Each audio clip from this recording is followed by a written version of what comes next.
Buddhists seek wisdom, meaning, inner peace, and freedom from greed, hatred, and ignorance.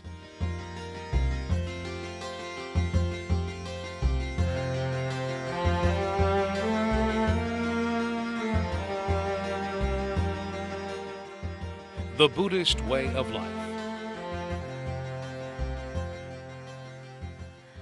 The first guest of our new series, Buddhist Way of Life, is Bishop Reverend Koshin Ogui of Buddhist Churches of America. We interviewed him on how he started to lead his Buddhist life and about his mentor, Suzuki Roshi, who greatly influenced Reverend Ogui to pursue his life as a Buddhist. I hope I could say I heard a voice of sound from heaven and encouraged me to be a savior, but it was not like that. No, I didn't want to become like this. I didn't want to like my father. Father was a Buddhist priest. Really? Yes. Then father one time, well, no one forced you to become Buddhist priest at all. Okay? At least before you reject it or deny it, study about it and know about it, then reject it. Just like you said, 10. Yes, I think he's smart guy, sneaky smart guy. So I studied about it, okay? Then I had more interest in it. Then when I come back to my hometown, a small village, all the villagers. And one time, not one time, most of the time, he invited me to come with him to conduct the memorial service at their home.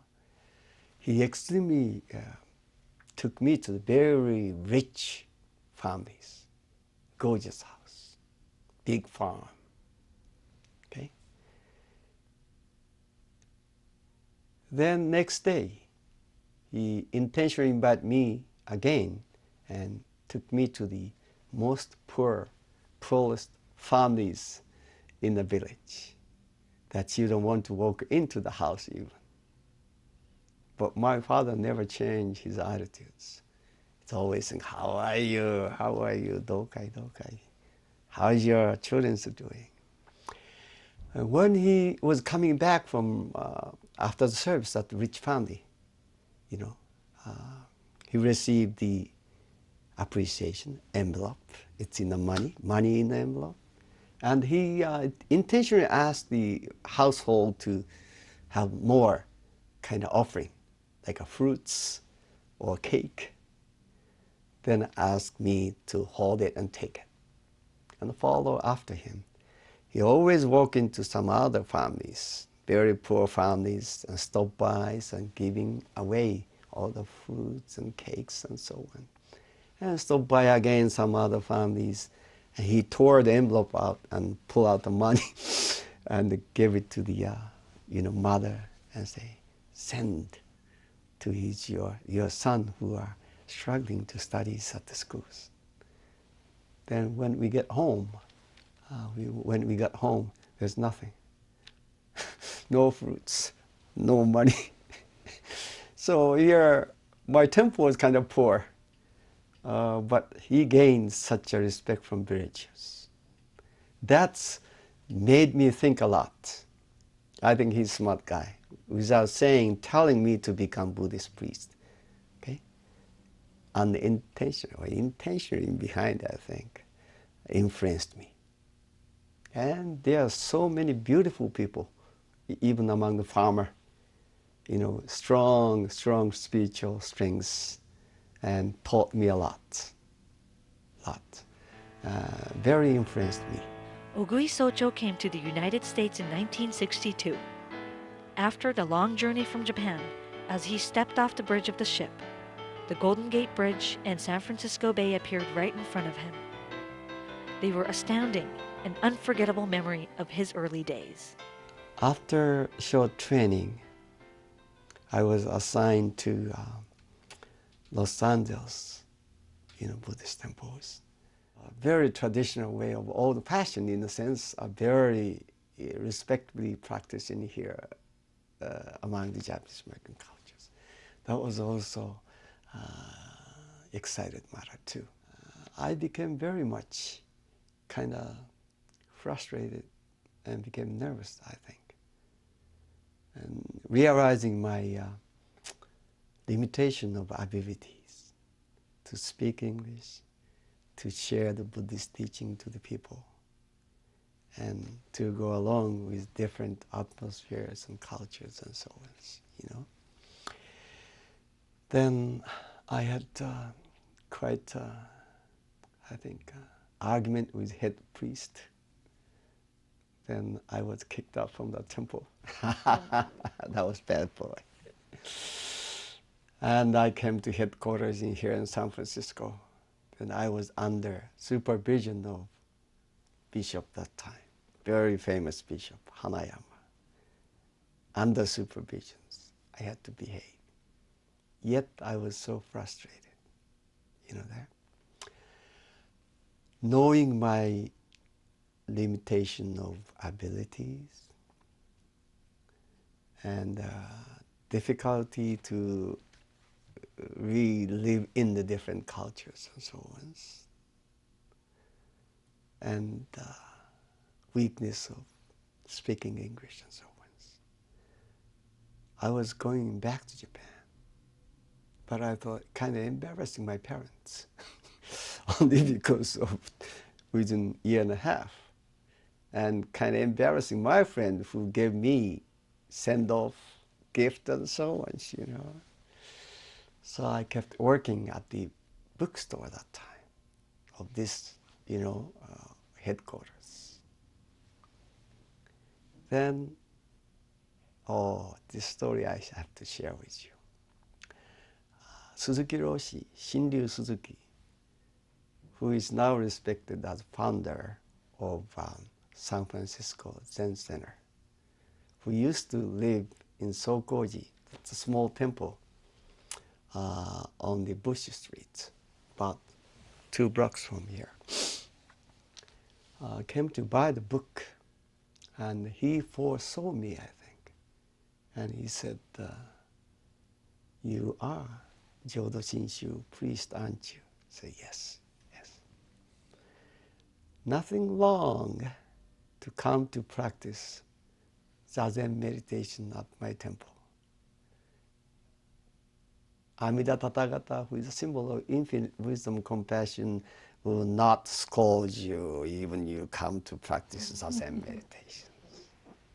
He's always protect you, you know, this kind of stuff. So I started going to his Zen Buddhist temple for Zazen meditation practice. That helped me and changed my mind to stay. That I should share so many stories, but one of the story which I experienced with him.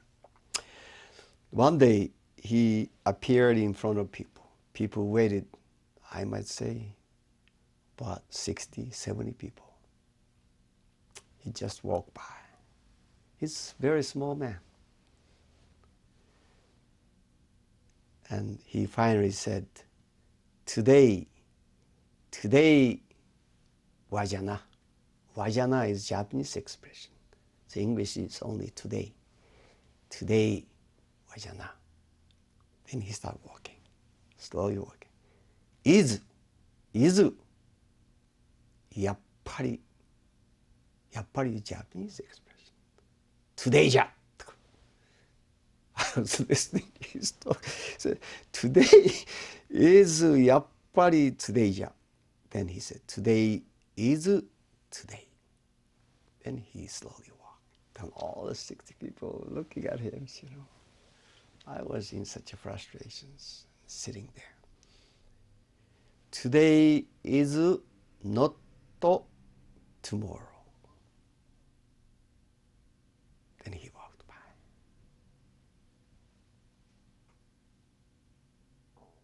Today is exactly today. Do you understand? Then he walked into one of listener and grabbed his neck. Hey, do you understand?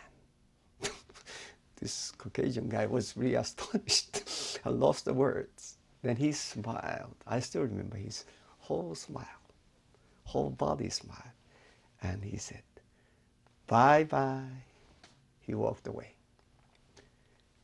And no one stood and astonished. Whole sitting. He only used, I was counting, today. Okay, today is not, the today is today, not yesterday, not tomorrow. Today is exactly today. Do you understand? So 9 words. Only 9 words. Astonished the people. Then I was thinking, wow, what is this? I've been so struggled and frustrated, disgraced myself. Those words which I learned at the middle schools, I know more vocabulary, but never show such the power, nor astonish the people. Then I realized later, okay, oh, no. My hara, myself is not zero. I was really frustrating to get such more reputations which is floating in the air, but could not be what I could be. Something like that. Build up more confidence to be what I could be. That's made me stay and made me possible today, I believe. So he is one of my great teachers, who coincidentally or accidentally Zen master. Even today when I'm talking to you, for example, I could see his smilings. That makes me alive. It's wonderful. Yeah. So there is no so-called wasting things in my life. 人生に無駄なしって言うんでしょ。There is no wasting, no meaningless things in my life. Everything is very meaningful.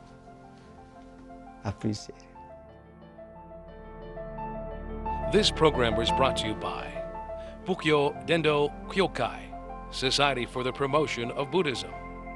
The founder of Bukyo Dendo Kyokai, late Dr. Reverend Yehan Numata, believed that the Buddhist teaching could assist in bringing about lasting peace and happiness for all of humanity.